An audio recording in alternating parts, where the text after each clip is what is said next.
Radhe Radhe everyone, my Pacific wall में आप सभी का स्वागत है।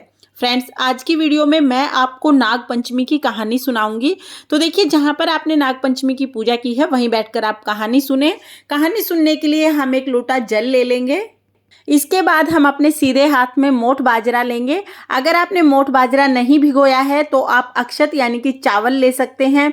इसके अलावा अगर चावल भी आप ना लेना चाहें तो आप फूल हाथ में लेकर भी ये कहानी सुन सकते हैं। इनमें से कोई ना कोई चीज़ आपको हाथ में जरूर लेनी है, क्योंकि खाली हाथ कोई भी कथा कहानी नहीं सुनी जाती है। तो यहाँ पर देखिए, मोठ बाजरा और फूल हाथ में लेकर हम कहानी सुनेंगे। तो चलिए कहानी शुरू करते हैं। एक साहूकार था, उसके 7 बेटे और 7 बहुएं थी। सातों बहू जोहड़ से मिट्टी लाने के लिए गई। वहां पर मिट्टी में एक सांप निकला। सारी देवरानी जेठानी सांप को मारने लगी। तभी छोटी बहू ने सांप को मारने नहीं दिया, उसने सांप को धर्म भाई बना लिया। और सारी जेठानी बोली कि कल इसकी छलनी लाने की बारी है, वहां पर सांप निकलेगा और इसे डस लेगा। जब वह दूसरे दिन छलनी लेने गई तो वहां पर सांप बैठा हुआ था। उसने जोर से फुकार मारी। वह बोली, भाई जी राम राम।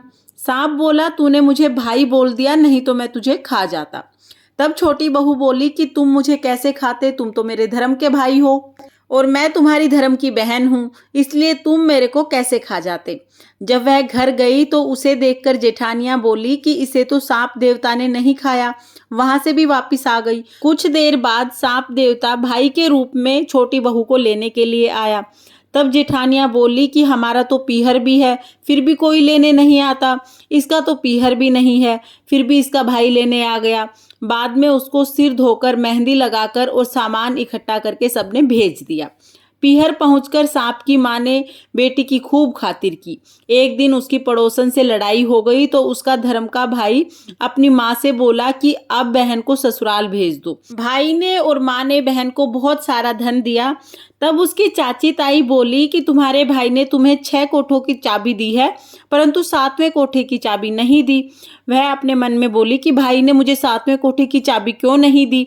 तब भाई बोला कि अगर तू 7वें कोठे की ताली लेगी तो तू बहुत पछताएगी, परंतु वह बोली कि मैं तो लूंगी। तब उसने चाबी लेकर खोलकर देखा तो एक बूढ़ा अजगर सांप बैठा था। अजगर ने उसको देखकर फुकार मारी और बोली, बाबा जी राम राम। अजगर बोला, तूने मुझे बाबा जी कहकर बुलाया, नहीं तो मैं तुझे खा जाता। वह बोली, खाते कैसे, मैं तुम्हारी धर्म की बेटी हूँ और तुम मेरे धर्म के पिता हो। बाद में वह बहुत सारा धन दौलत लेकर अपने ससुराल गई तो वहां सारी जेठानियां बोली कि इसका तो पीहर भी नहीं था, तब भी यह बहुत सारा धन लेकर आई है। दूसरे दिन उसके बच्चों ने अनाज का बोरा गिरा दिया। तब उसकी ताई बोली कि तेरा तो नाना मामा है, उसे सुनता होगा तो वह सोने चांदी के अनाज की बोरी लाकर दे देगा, तुम हमारा अनाज नहीं गिराओगे। तब लड़के लड़की ने अपनी माँ के पास जाकर कहा तो सांप ने सुन लिया। उसकी बात सुनकर सांप ने अपनी माँ से जाकर कहा, माँ, बहन को तो बहन की जेठानियां ताना मारती हैं, इसलिए मैं तो उसे सोने चांदी की बोरी देकर आऊंगा। 2 सोने की 2 चांदी की बोरी रखवा दी। दूसरे दिन झाड़ू बखेर रहे थे तो ताई बोली कि तुम्हारे नाना मामा तो अजगर और सांप हैं, वह तो सोने चांदी की झाड़ू बनवा देंगे, इसलिए हमारी झाड़ू मत बिखेरो। अब सांप अपनी माँ से जाकर फिर बोला, बहन की तो जिठानियां ताना दे रही थी, इसलिए मैं तो सोने चांदी की झाड़ू देकर आऊंगा, और झाड़ू बनवा कर दे आया। तब यह देखकर जेठानियों ने ताने मारने बंद कर दिए। जेठानी ने नगर के राजा से जाकर कहा कि हमारी देवरानी के पास एक नौलखा हार है और वो नौलखा हार रानी जी पे बहुत अच्छा लगेगा। राजा ने साहूकार के बेटे और बहू को बुलाया और कहा कि ये हार तुम्हारे गले में अच्छा नहीं लग रहा है, इस हार को निकालकर रानी को दे दो। और उसने हार निकालकर रानी को दे दिया और मन ही मन कहने लगी कि यह हार मेरे गले में ही रहे तो हार रहे, और रानी के गले में जाए तो नाग बन जाए। और हार देकर वहां से चली गई। रानी ने गले में जैसे ही हार पहना, हार सांप बन गया और उसे काटने लगा। तब रानी चिल्लाई कि साहूकार के बेटे की बहू को बुलाओ, वो मेरे ऊपर पता नहीं क्या जादू टोना करके गई है। राजा ने साहूकार के बेटे बहू को बुलाया और पूछा कि तुम तो जादू टोना करने लगी हो, रानी के पहनते ही हार सांप कैसे बन गया। साहूकार के बेटे की बहू ने कहा कि मेरा पीहर नहीं था, तो मैंने सांप को भाई बना लिया। मुझे तो सांप देवता ने ही ये हार दिया है। राजा ने यह सुनकर हार वापस दे दिया और साथ में एक हार और दिया।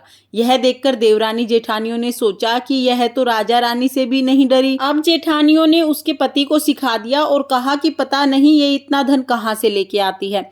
पति रात को जब घर आया तो उसने अपनी पत्नी को खूब मारा। मार के पूछने लगा कि तुम ये धन कहाँ से लाई हो। उसने अपने पति को सारी कहानी बता दी और कहा कि यह धन तो मुझे सर्प देवता ने दिया है। उसके पति ने सारे गांव में ढिंडोरा पिटवा दिया कि सब कोई नाग पंचमी को ठंडी रोटी खाए और बायना निकाले। इस कहानी को जो पढ़ता सुनता है उसकी नाग देवता हमेशा रक्षा करते हैं और उसकी सभी मनोकामनाएं पूर्ण करते हैं। हे नाग देवता, जैसे आपने साहूकार के बेटे की बहू की सभी इच्छाएं पूरी की, वैसे ही इस कहानी को कहते सुनते हुकारा भरते सभी पर अपनी कृपा दृष्टि बनाए रखना और सभी की सभी इच्छाएं पूरी करना। इस तरह से नाग पंचमी की कहानी पूर्ण हो जाएगी। कहानी सुनने के बाद जो हाथ में हमने मोठ और बाजरा लिया है, जो फूल लिए हैं, वो हम नाग देवता को समर्पित करेंगे। साथ ही कुछ दाने हम जल के लोटे में डाल देंगे। इस तरह से कहानी पूर्ण हो जाएगी। कहानी सुनने के बाद जो जल का लोटा है ये हम सूर्य देवता को अर्घ दे देंगे। फ्रेंड्स, ये थी नाग पंचमी की कहानी। अगर आपको कहानी पसंद आई हो तो वीडियो को लाइक करना, और अगर आपने अभी तक चैनल को सब्सक्राइब नहीं किया है तो हिंदू धर्म के सभी 30 त्योहारों की संपूर्ण जानकारी के लिए मेरे चैनल को सब्सक्राइब कर लेना। फिर मिलते हैं किसी और वीडियो के साथ। तब तक के लिए जय श्री कृष्णा, राधे राधे।